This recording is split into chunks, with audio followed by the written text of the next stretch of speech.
everyone, it's Erin with Hail Varsity. I'm joined by Greg, recruiting extraordinaire, also of Hail Varsity. He is back from vacation and just so excited for this video. Is that correct, Greg? That is extremely correct. I just been looking forward to this for the last week and a half that I've been gone. I was like, man, I just can't wait to get back and do the recruiting video. I got to get off this beach. Well, I have to be honest with you. Steve, our trusty Steve, stepped in for you last week with the recruiting video. But if anyone is watching this, they're going to go, but I didn't see it. Because this person right here, in the process of getting it ready, instead of putting it in the folder to be ready to post, deleted it. Oh, okay. It was already, so no one will ever know. It was actually a really good video too. It took me like several times to introduce Steve for some reason. We had a whole heck of a time and finally got it. The video was great, and now no one will ever experience it. I only have the audio from it, not the video, so we could drop it as a podcast maybe one day. But I'm glad to have you back. I'm glad that you and Steve can, continue with your football videos later in the week, because it was a doozy without you. Good. I feel like I was missed, and that I have value, so that's good. That is a good thing. But that lost video is just in the lost files somewhere. That's good. Here's the thing. I did everything to try to find it. It is gone. It is gone forever, and we will think of it fondly in the thing for me is that it also then made the recruiting notebook hard for me that day because I lost my topic in the process of it. So great Monday last week. So we're glad to have you back. And this week we do have a question from somebody on Twitter. Name sounds really familiar. It's at DM Husker1. I believe they've asked questions before, so we appreciate seeing a familiar name come back up in the recruiting question of the week category box, whatever. I don't know how to classify the questions. Everyone watching this video is like, this is a mess. Where's the video from last week? Anyway, DM Husker1 asked, how do you expect a clean sweep of the Huskers picking up the in-state recruits, or will Nebraska bat less than 50% like last year? So this is particularly interesting considering Nebraska just received an in-state commitment. Greg, what are your thoughts?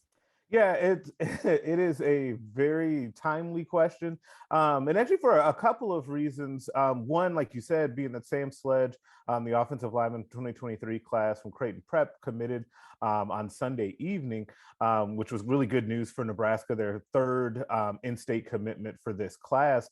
And so that makes it good timing. It's also really good timing because last week, Nebraska made good, I thought, in its first kind of public way of something that Scott Frost had talked about during his National Signing Day press conference, when he said that we want to get out in front of Nebraska high school coaches more. We weren't able to do it in recent times because of COVID and other things. And so we need to be able to do that to repair those relationships. So what do? The first chance that they get, they send parts of the coaching staff and other staff members out to the two high school clinics that happen, one in Lincoln, one in Omaha. And the reason I bring that up is because I think that all of this stuff is related. We focus so much on just what's happening with the individual prospects and their decisions that you kind of forget sometimes that that relationship building behind the scenes with those high school coaches, which then filters down to those players, is also really important. So it's very smart for Nebraska to have kind of a two-pronged strategy here to repair that, so that they can get to potentially that clean sweep. They're both trying to build better relationships with high school coaches and build relationships with those players by making them feel important. That was a very long way for me to say, I do think that there's a chance that all of the offered players from the state right now could end up in Nebraska's 2023 class. They already have three. The two outstanding are Malachi Coleman, the wide receiver / edge rusher from Lincoln East, and then Maverick Noonan, the edge rusher from Elkhorn South. I like Nebraska's position with both of them. It's going to take the most work probably out of these five to get those two because they're the most sought after. Nebraska, and here's the deal. So in the last week, I did write about, for one of the recruiting notebooks that I tackled last week, I did write about, at the time, Nebraska's trip to Omaha to go to that coaching clinic. Obviously, they had not been to Lincoln yet. Steve Mark ended up covering that. later in the week or later this last week. So we have both of those covered at hailvarsity.com if you happen to miss them. But we know because Coach Frost had said that they wanted to look at these relationships. They needed attention. They hadn't been able to get out as much as they wanted to during COVID. They want the Nebraska kids to stay in Nebraska. We have talked about how there are certain people on the staff, whether it is Mickey Joseph, who is quickly making strides in Nebraska, making a lot of people really like him, but also someone like Barrett Ruud has really good, strong, deep relationships in Nebraska. So they're hoping to just keep working on that. It sounds like with both that Omaha clinic and Lincoln clinic, local coaches walked away very impressed, felt really good about who they were getting to hear from, really liked Mark Whipple and the new offensive coaches. But, it's one of those things where we won't really know what it means until we see it on signing day. So I heard all of you, though, posted these things. And people, just so you know, Greg, this is what a lot of people said over this last week. Okay. A little too late. Why did it take so long? And I think that's a fair criticism. I think it is. I think this is a little bit of probably a reality check. In my opinion, I'm speaking just entirely for what I believe. I think this has been a little bit of a reality check where I think when Scott Frost was hired at Nebraska, he probably saw it as it shouldn't be hard to get Nebraska kids here. It shouldn't be that difficult. They should want to play at Nebraska. Then Nebraska's record started not being as strong on the field. The results weren't as great.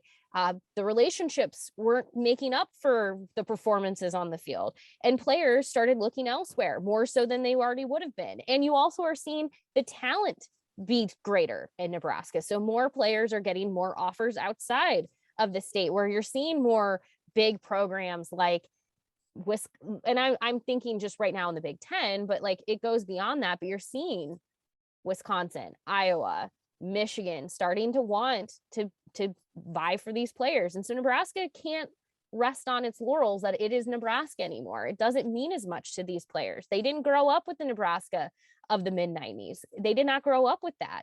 So it's going to be really interesting to see how it plays out now. But I hear the criticism. I hear it when people say it feels like they should have been doing this from the get-go.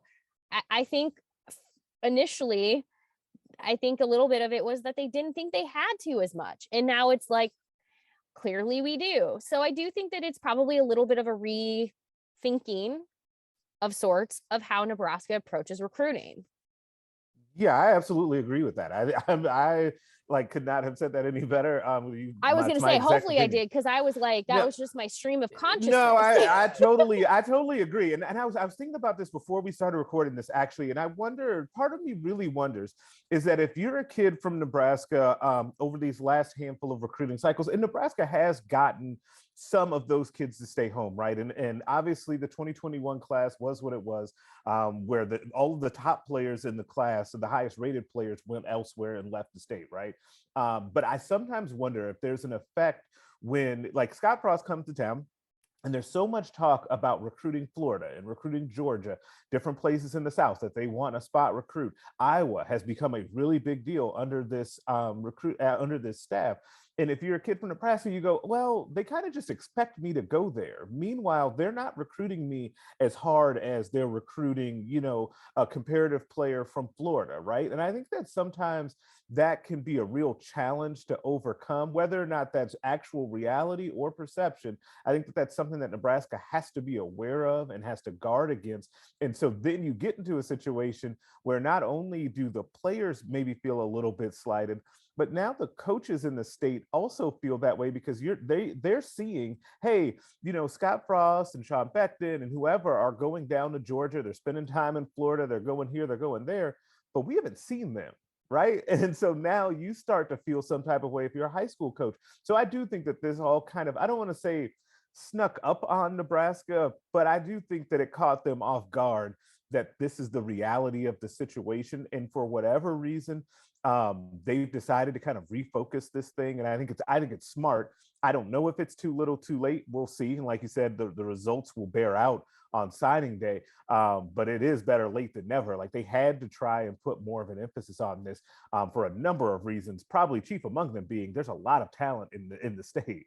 There's a lot of talent. And I do think, regardless of your feelings person watching this, if you feel it is too little too late, or you're happy with it, I do think this did make sense. You have a number of new coaches. This is a good time to kind of reintroduce this staff to the state. And we know, based on just how he has acted so far, that Mickey Joseph is very, very invested in Nebraska. I mean, he and his family have just immediately just immersed themselves in Nebraska. And so I think for him, especially, getting to know Nebraska coaches, players is really important to him. Not saying that it's not for others, but you can just tell the importance for someone like Mickey Joseph. And Bill Busch, he has a reason to be a big fan of getting to know everything he can about Nebraska. He already has relationships here. So it's kind of one of those things where these new hires, I think, really play well to being able to kind of reestablish yourself. But it is going to be important that Frost also puts himself firmly in those conversations, showing up and taking those visits. But it'll be really interesting to kind of see. Now, the question of, does Nebraska get more recruits than it has? I will also just add this one last thing. It probably depends entirely on how Nebraska does in the season. I know we talked about that endlessly. If Nebraska starts, things start looking a little bit dicey, players might be thinking, do I want to come to Nebraska with potential uncertainty of who's going to be coaching within a year? And I don't say that to be dramatic. I just am saying that more or less recruits are going to be looking for stability.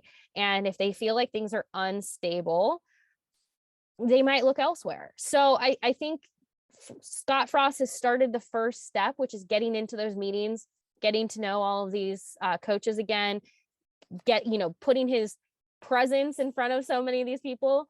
The next step is going to have to be that performance on the field, because they need to see it. They need to see stability. They need to see a reason to come to Nebraska beyond just the relationships. The relationships are important, but the output on the field is too.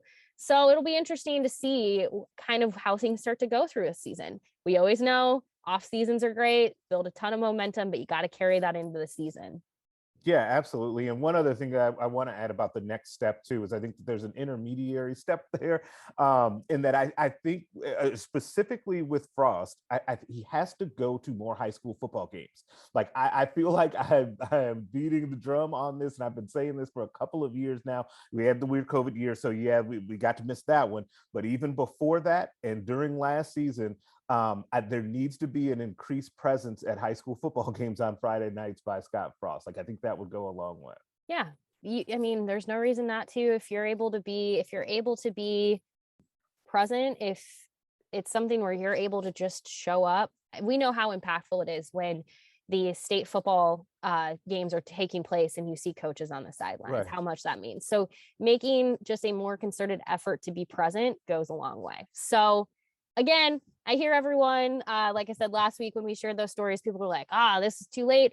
You never know. Maybe things start to look up this season and those relationships end up paying off. That's the hope at the end of the day. There's no reason, late or not, that you shouldn't try. So that's kind of how I feel about it. But as always, we are so excited when we get a question from you all. So keep asking. We appreciate the conversation as well. So you can leave comments, questions for the future in the comment section of this video. You can also tweet at Greg, at Greg Smith HV, or at Hail Varsity with questions, follow-up comments, whatever you feel like. But we just always appreciate you joining us, tuning in. And Greg, we are thrilled to have you back. Appreciate your time. Oh, really quick, before I forget, this is how off I am with all of this. You can also get more from Greg on this topic in the recruiting notebook tonight at 6 p.m. Central. Be sure to check out the recruiting notebooks Sunday through Thursday. I have no idea what's going on anymore. Greg, I'm just gonna tell you thank you and tell everyone thank you for bearing with me on this Monday. Thank you for your time. Thank you.